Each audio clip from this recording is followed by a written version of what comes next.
Nagbabalik sa Art Vancouver 2025, itinuturing na pinakamalaking exhibition sa Vancouver ang katangi-tanging Filipino-Canadian artist na si Carissa Narukami para itanghal ang kanyang mga obra sa ikalawang pagkakataon.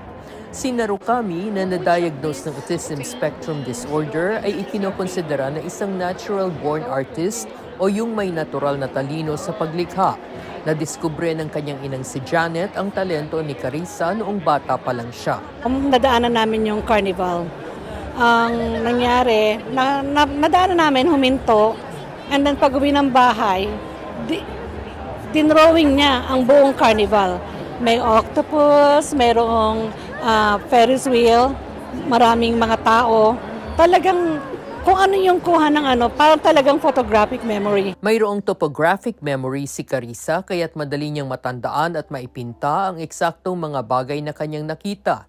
May kakaiba rin siyang paraan ng pagpipinta na tinawag nilang ice pick technique.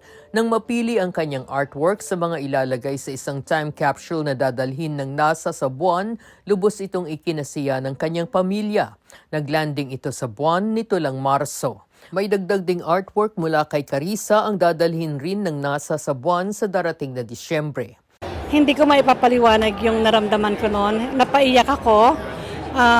Grabe. Kasi hindi pa nangyari na nagkaroon ng painting o anything na pumunta ng buwan para lang siya i-preserve doon. Diba? So yung na-feel namin, hindi lang ako, nung pamilya ko, nung community, halos lahat kami nangilid ang luha, lalo pa isang Pilipino. Lubos rin ang pagmamalaki ng kanyang ama na si Dennis Narukami sa layunan ng narating ng kanyang anak. Bawat likhaan niya ni Carissa ay naaalala niya kung paano ito ipininta ng artist. Ang painting namang ito ni Carissa ang paborito ng kanyang ama. I keep looking at it, and every time I look at it, I see more.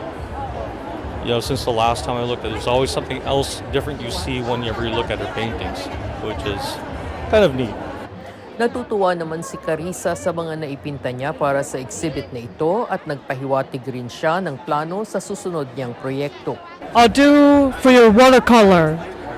Watercolor, yeah. Bukod kay Carissa, naanyayahan ring mag-exhibit sa Art Vancouver 2025 ang mga pintor ng Dimasalang 3. Nagpugay ang Dimasalang 3 artist na si June Cunanan sa kanilang founder na si Sofronio C. Mendoza dahil sa mga itinuro ng maestro sa kanila.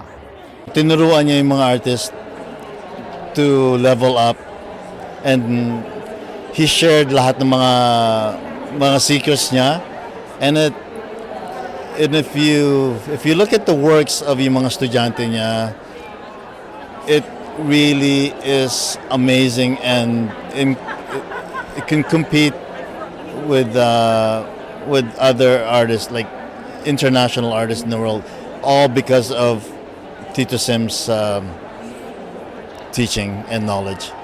Isa sa mga inaabangang bahagi ng Art Vancouver 2025 ang pagrampa sa runway ng mga nakibahaging artists.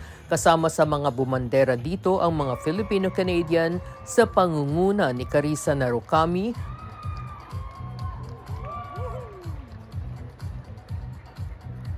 at mga Dimasalang 3 artists na sina Joan Cordero Belen,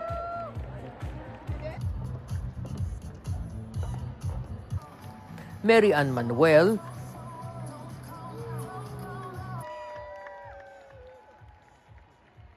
at Antonio Ludovico. Rumampa rin sa runway ang maraming iba pang international artists. Mula sa Vancouver, ako si Rowena Papasin, ang inyong patrol abroad.